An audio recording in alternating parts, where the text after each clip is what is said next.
बहुत पहले की बात है। सीतारामपुर नाम का एक गांव था। उस गांव में सोमराज नाम का एक युवक रहा करता था। वो एक अनाथ था। उसके पास जो 1 एकड़ जमीन थी, उसी में खेती करते हुए अपनी जिंदगी गुजार रहा था सोमराज। एक दिन शाम को जब सोमराज अपने खेत से घर लौटकर जा रहा था, तब एक व्यक्ति को गांव के पेड़ के नीचे बैठा हुआ देख सोमराज उनके पास जाकर उनसे ऐसे पूछता है। सुनिए, इस गांव में तो आपको पहले कभी नहीं देखा। इस गांव में नए आए हैं क्या आप? हाँ, इस गांव में मैं नया आया हूं। अच्छा, किसके घर आए हैं आप? मैं किसी के घर नहीं आया। मैं व्यापारियों को व्यापार सिखाने और अधिक पैसे कमाने की तरकीब बताने यहाँ पर आया हूँ। ओह अच्छा। हाँ जी, आपको अगर व्यापार करना है तो बताइए। आपको व्यापार करने की तरकीब बताकर आपको एक बड़ा व्यापारी बना दूंगा मैं। वो बात सुनकर सोमराज थोड़ा सा मुस्कुराकर ऐसे कहता है, भाई, मेरी व्यापार करने की कोई इच्छा नहीं। मुझे तो खेती करना ही पसंद है। ओह अच्छा, इस गांव में कोई रहने की जगह है तो बताइए। मैं आज रात को वहीं पर विश्राम कर लूंगा। यहां पर तो रहने लायक कोई जगह नहीं है जी। अच्छा, तो अब कैसे? आप हमारे घर आकर विश्राम कर सकते हो। अरे, आप क्यों तकलीफ उठा रहे हो? मैं आज रात को किसी मंदिर में जाकर ही विश्राम कर लूंगा ना। इसमें कैसी तकलीफ बताइए। आप आज रात को मेरे घर चल सकते हैं। मैं वैसे भी अनाथ ही हूं। ऐसे सोमराज के कहते ही लक्ष्मण सोमराज के घर चला जाता है। कुछ समय बाद सोमराज लक्ष्मण से ऐसे कहता है, वैसे इस थैली में क्या है जी? ऐसे सोमराज के पूछते ही लक्ष्मण कुछ देर विचार करता है। अगर आपको बताना पसंद नहीं है तो रहने दीजिए। अरे, ऐसी कोई बात नहीं है सोमराज जी। इस थैली में मुझसे जिसने भी व्यापार सीखा है उनके द्वारा दी गई दक्षिणा है। अच्छा, ठीक है जी। आप उस पलंग पर आराम कर लीजिए। ऐसे कहता है सोमराज। अगले ही दिन सुबह दोनों अपनी नींद से जागकर सोमराज अपने खेती के काम के लिए और लक्ष्मण जो भी व्यापार कर रहा था उस गांव में, उनके पास जाते हैं। ऐसे कुछ दिन गुजरते हैं। लक्ष्मण को वो गांव बहुत पसंद आता है। और तो और सोमराज और लक्ष्मण दोनों बहुत ही अच्छे मित्र बनते हैं। एक दिन लक्ष्मण सोमराज से ऐसे कहता है, सुनिए सोमराज, मुझे ना ये गांव बहुत ही पसंद आया। मैं इस गांव में ही रुकने का सोच रहा हूं। अच्छा, बहुत ही खुशी हुई सुनकर। ऐसे कहता है सोमराज। ऐसे कुछ हफ्ते गुजरते हैं। लक्ष्मण को उस गांव के बहुत सारे व्यापारी दक्षिणा में ढेर सारे पैसे देते हैं। एक दिन लक्ष्मण सोमराज से ऐसे कहता है, देखो सोमराज, यहाँ पर कुछ दिनों के लिए काम छोड़कर मैं यहाँ से 50 मीलों दूर जो झरना है वहां पर जाने का सोच रहा हूँ। वहां पर जाने पर मन बहुत ही शांत हो जाता है, ऐसा मैंने कई लोगों से सुना है। तुम्हारी बातें सुनकर तो मेरा भी वहां पर जाने का बहुत मन कर रहा है, लेकिन अभी फसल काटने का समय है। 10 दिन रुकोगे तो खेती का काम पूरा करके मैं खुद तुम्हारे साथ चलूंगा। क्या कहते हो मित्र? ठीक है सोमराज, वो काम जितनी जल्दी हो सके उतनी जल्दी कर लो। दोनों जाकर उस झरने के पास होकर आएंगे। ऐसे लक्ष्मण के कहते ही खुश होकर सोमराज खेती के काम जल्दी से पूरा कर लेता है। एक दिन सोमराज लक्ष्मण से ऐसे कहता है, मित्र, तुम्हारे बोलने अनुसार मैंने सारे काम कर लिए। अब मैं तुम्हारे साथ वहां जाने के लिए बिल्कुल तैयार हूं। ऐसे सोमराज के कहते ही लक्ष्मण ऐसे कहता है, देखो, मेरे पास बहुत सारे पैसे हैं। उन पैसों के साथ यात्रा करना बिल्कुल भी सुरक्षित नहीं है, क्योंकि रास्ते में कई सारे चोर मिल सकते हैं। अच्छा, तो फिर अब हम क्या करें? मेरे पास भी खेती के बहुत सारे पैसे और जो कल फसल आई थी उसके भी ढेर सारे पैसे रखे हुए हैं। मुझे भी वही समझ नहीं आ रहा है सोमराज। ऐसे लक्ष्मण के कहते ही सोमराज कुछ देर विचार करके उससे ऐसे कहता है। मेरे मन में एक विचार आया है मित्र। क्या है वो सोमराज? वो दरअसल मित्र, इस गांव के अंत में एक पेड़ है।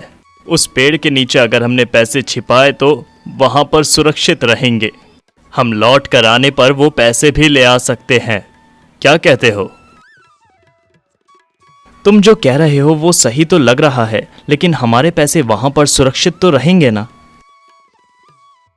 तुम्हें उसकी चिंता करने की कोई जरूरत नहीं, क्योंकि उस पेड़ के तले वहां पर कोई नहीं जाता। ऐसे सोमराज के कहते ही लक्ष्मण भी मान जाता है। उस दिन रात को दोनों मिलकर उस पेड़ के पास जाते हैं। वहां पर एक गड्ढा खोदकर लक्ष्मण और सोमराज दोनों के ही पैसे वहां पर दफना कर दोनों घर लौट कर आते हैं। अगले ही दिन सुबह दोनों मिलकर झरना देखने के लिए जाते हैं।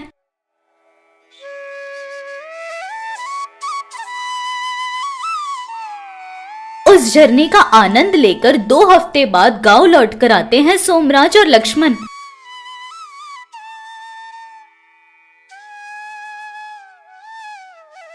हम जाकर अपने दफनाए हुए पैसे लेकर आते हैं मित्र। इतनी क्यों घाई कर रहे हो मित्र? अभी तो हम मीलों चल कर आए हैं।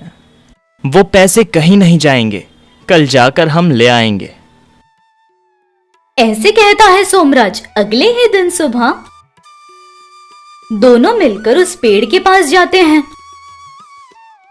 जहां पैसे दफनाए थे वहां खोद कर देखते हैं, लेकिन वहां उन्हें पैसे नजर नहीं आते। दोनों के पैरों तले जमीन खिसक जाती है। अरे ये क्या सोमराज, हमारे पैसे नजर नहीं आ रहे। मुझे वही समझ नहीं आ रहा है मित्र, यही तो दफनाए थे ना पैसे।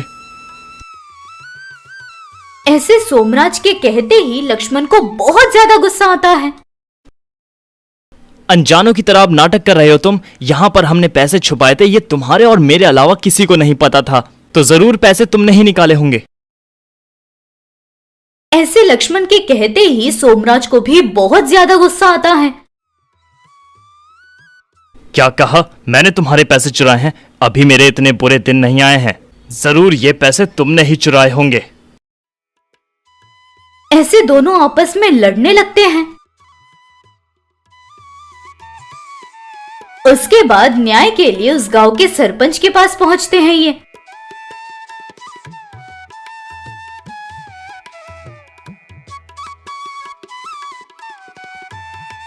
बोलिए, क्या समस्या है?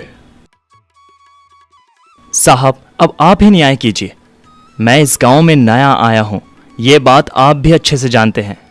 सोमराज ने मेरे पैसों पर नजर गड़ाए, मुझे उसके घर पर जगह देकर बहुत शातिरता से मेरे पैसे चुरा लिए। ऐसे जिस समय से उन दोनों की मुलाकात हुई थी, उस समय से लेकर अब तक की सारी बातें पंचायत जी को बताते हैं। और तब गांव के मुखिया सोमराज से ऐसे पूछते हैं। क्या है ये सोमराज? उन पैसों को पेड़ के नीचे छिपाने के लिए तुमने ही सलाह दी थी ना?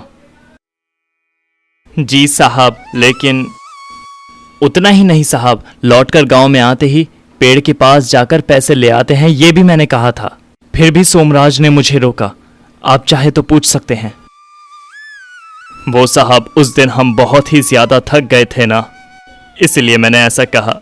मैंने कोई गलत काम नहीं किया, आप ही मुझे न्याय दिलाइए। ऐसे वे दोनों ही इंसाफ दिलाने की बातें करते हैं।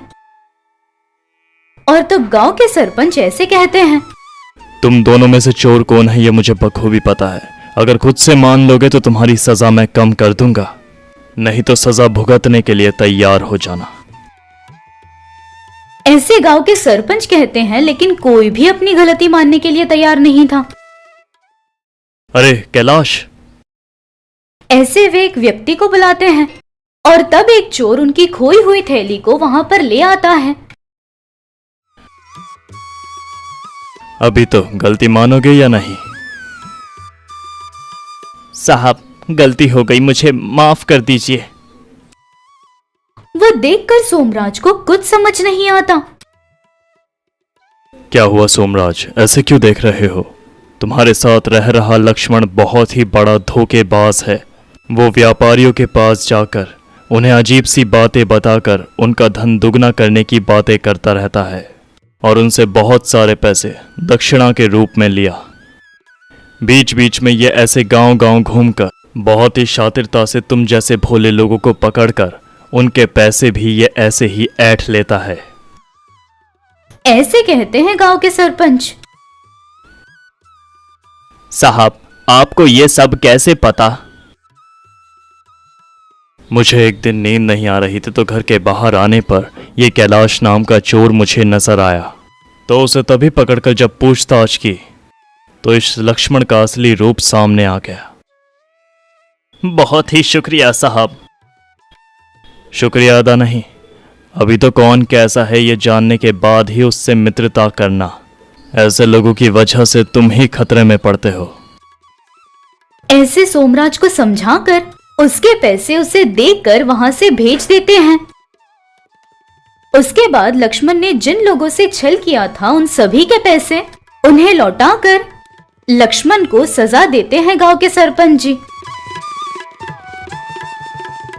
उस पल से सोमराज भी बहुत ही ध्यान से लक्ष्मण जैसे लोगों से दूर रहकर खेती करते हुए अपनी जिंदगी आराम से गुजार रहा था। अगर आपको ये कहानी पसंद आई तो लाइक कीजिएगा और हमें कमेंट्स के द्वारा बताइएगा कि आपको वीडियो कैसी लगी। और तो और अपने फैमिली मेंबर्स और फ्रेंड्स के साथ शेयर करके जोहो टीवी हिंदी चैनल को सब्सक्राइब करने भी कहिएगा।